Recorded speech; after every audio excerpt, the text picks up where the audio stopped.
Hi, welcome. Thank you to everyone who has been participating in the challenge so far. I've been over to follow the links that you've shared to your blogs, and I'm really excited for you that you've been able to get past that very first hurdle of joining Blogger and starting a blog. Of course, you're not officially a blogger until you write your very first blog post. Now, the mechanics of actually writing a blog post are not that much different from sending an email or putting an email together. So it's not too tricky to do, and I will share with you a link to a tutorial that I found that goes through a few of the basic steps to working your way around Blogger to actually put a post up and running. Once you know how to write a blog post, you're going to need to put some thought into what to write about. And that was a big issue that a lot of you mentioned in previous weeks. I think that for a Stampin' Up! Demonstrator who has a blog, the best kind of content that you can offer your readers is your own personal creativity. Share your projects, share your work, share your inspirations and ideas. People who love Stampin' Up! Are a really great potential audience for you, and they're going to be exposed to a whole heap of blogs by Stampin' Up! Demonstrators from around the world, and the only way that you can make your blog different and your blog stand out is by being you, is sharing your own personal experience and your own personal projects.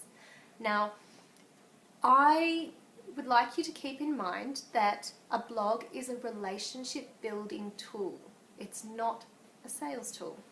And my lovely friend Paula Dobson from New Zealand left some really great comments on the week 1 challenge here in this group last week. She said, and I'll quote her, "Having a blog has made no difference to my sales whatsoever.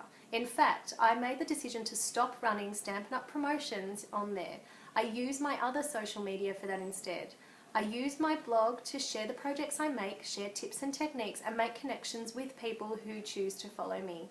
I think that's a really, really great aim to have when you're a Stampin' Up! Demonstrator sharing on a blog. From my perspective, I feel like it would be best to stay clear of Stampin' Up! Promotions on a blog. I'm kind of with Paula on that. I feel like there's so many different avenues to be able to spread the message, and if you really want to connect with an audience and share something about a current promotion, the best way to do that is by having a project of your own that's unique and different to share, and kind of doing the short and sweet, by the way, type post. And by that I mean talk about this beautiful project, share a card made using the new promotional goodies, talk about those goodies in the context of the project that you've made, and then have a little, by the way, tagline at the bottom or advertisement at the bottom that talks about the special offer that's on.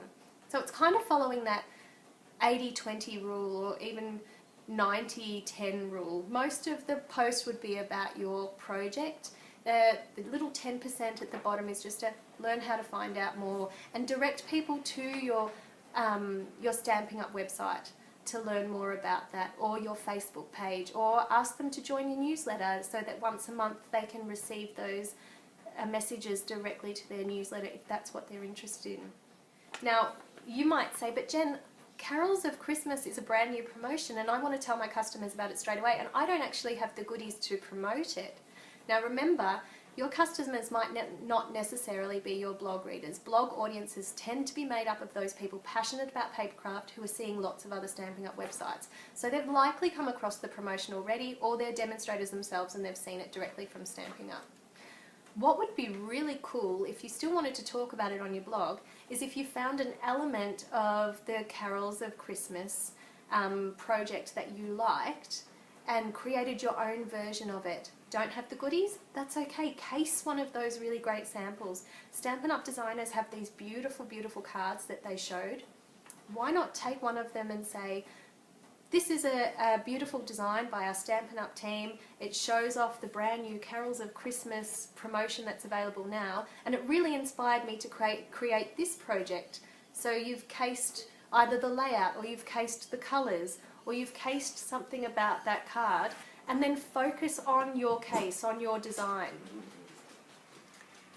The dog's found something to bark at.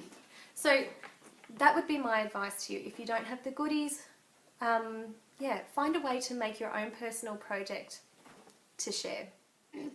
So we've covered the most obvious type of content for a Stampin' Up! Demonstrator to share on their blog, or any kind of maker for that matter, and that's what is happening on my desk at the moment. What is my latest creation? That is the most obvious type of post, and I think that that's what people are looking for, those new ideas, those creative designs that you are making that are in your style, that are going to help get those creative juices flowing and inspire other people. That's what we're after when we're looking around on Pinterest or searching blogs.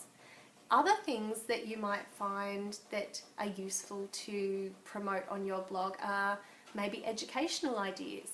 I've seen an amazing post by the lovely Krista Fratton from Stampin' Dulcie, and she had a great ink education post which I shared with a lot of my friends and fellow classmates, because they were always struggling with what ink do I use for what material. It was a really good post. So any educational type post, tips and tricks for products that you're using in class, those might be able to be shared in the wider Stampin' Up! Community.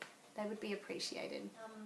Other post ideas, if you've got a team, Kylie Bertucci is really good at celebrating her team of crazy crafters. She runs a project highlights, and I think I've seen a blog hop perhaps with her and her crazy crafter team. That's a really good idea for a different kind of blog post that you could create. Cindy Schuster recently created a top 5 product picks when the brand new annual catalogue came out. Those kind of top 5 posts are really nice to see too. I'm always curious about what other demonstrators have on the top of their wish list, so I really like posts like that. So I'll touch on some further ideas about post content in upcoming sessions, but I think right now you've got enough ideas to go on to bring your very first blog post into action. As you're thinking about your very first blog post, you might have ideas for your second post and your third post and your fourth post. What I'd really like to see you do is start to do a little bit of planning. I think a successful blog has consistent frequency, and by that I mean it blogs once a week, every week. It blogs once a fortnight, every fortnight. Think about the kind of frequency that you want to have as a blogger. I think the closer your blog posts are going to be together, the greater your planning needs to be. At the moment, my blog is only once a fortnight, and that's just out of necessity. Unfortunately, I don't have the time to blog more, even though I would really love to. But having a plan in place means that I can write down, and I've got a lovely product for you to share with you soon that will help you in this planning process. But I write down all of my upcoming ideas, all of my blog hop commitments, and I have my to-do list and my schedule in place so that I make sure that I'm able to provide consistent content for my blog. And there's nothing I love more than when I've been able to sit down for a day, plan in advance and have it all written down, and know that my posts are scheduled and they're ready and I'm feeling organised and I'm not stressed. I think that's really important. So think about the kind of frequency that you're wanting, particularly in these early stages as you're just learning and getting used to being in your blog. So another consideration is the length of your blog post. I am a fan of the short and sweet blog. I like being able to pop over to a post, see the inspirational pictures, have a quick read about any techniques that I might need to tune up on, learn about the products that they used, and then be able to get back into my busy day. And I think a lot of other readers in our situation may enjoy that as well. I'd be curious to know your thoughts on that, so think about the kinds of blog posts you like best and do let me know, are you one to sit there and read all the words and all the detail, or do you just go and look at the pretty pictures and pick up those bits and pieces that you need? Do you prefer a shorter blog post or do you like a longer one? I'm curious, do share.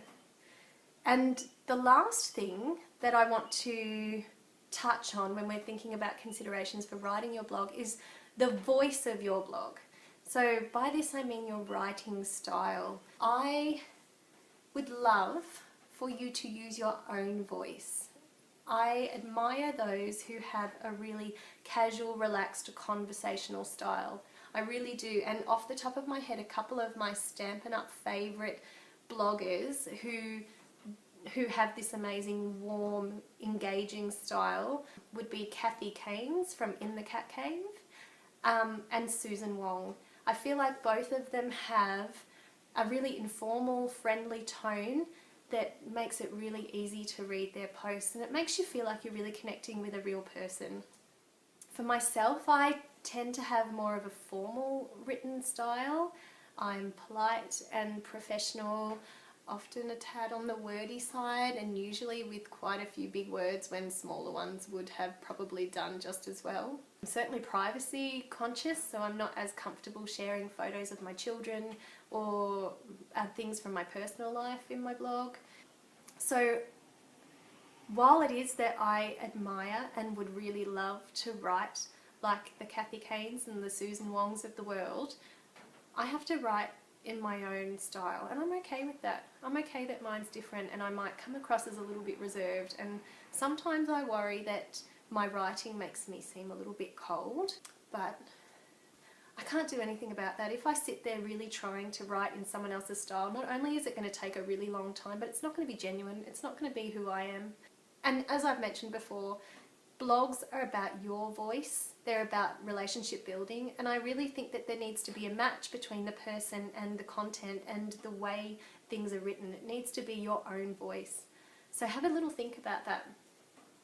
So what I've found over the last 6 years of blogging is that most blog posts actually require the exact same workflow. And having a to-do list that is consistent and has all these elements already on it has saved me so much hassle. I don't have to think about all of those elements again. So that's what I've done for you today. I have tailor-made a special crafters blog post planner.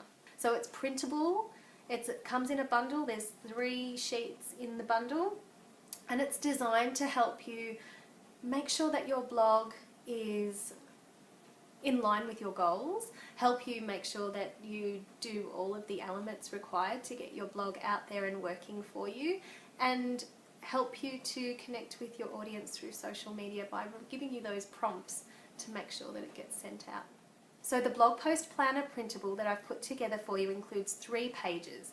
One A4 blog post planner, the exact same blog post planner but in an A5 size, which is perfect for the Stampin' Up! Planner. You could print them out, stick those additional pages into your planner and keep everything together. And the last thing I've included is an additional summary table. Featured in the blog post planner, you'll see things like planning for your title, your publishing dates, what theme it is that the blog post is all about. There's space on there to outline your idea and brainstorm design elements. There's a place for you to track the main supplies, which is important later on when you are writing your blog post. You don't want to be having to dig back through all your notes or dig back through all your cupboards to think about what it is that you used.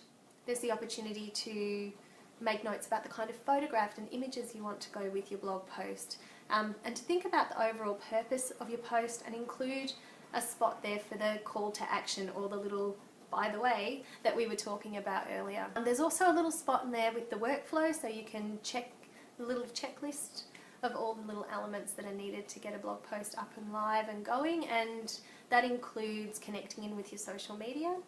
And there's a spot at the bottom there for all your feedback and notes. I think that's really important that you've got that spot so that you can go back and think about how you might like to have done things different, or if it's generated other ideas for future blog posts. So it's a spot there for that. So it's just the cost of a cup of coffee, so you can shout me a coffee in return for this wonderful bundle, and I hope that you'll find a lot of use for it. I think it's going to be a really great tool. Alright, so that's posting. I hope that you've enjoyed this session. I hope it gets the creative juices flowing, and I can't wait to see your very first posts or second posts or whatever they are. Please do share. If you've made a post, I'd love to see it this week. Do share it.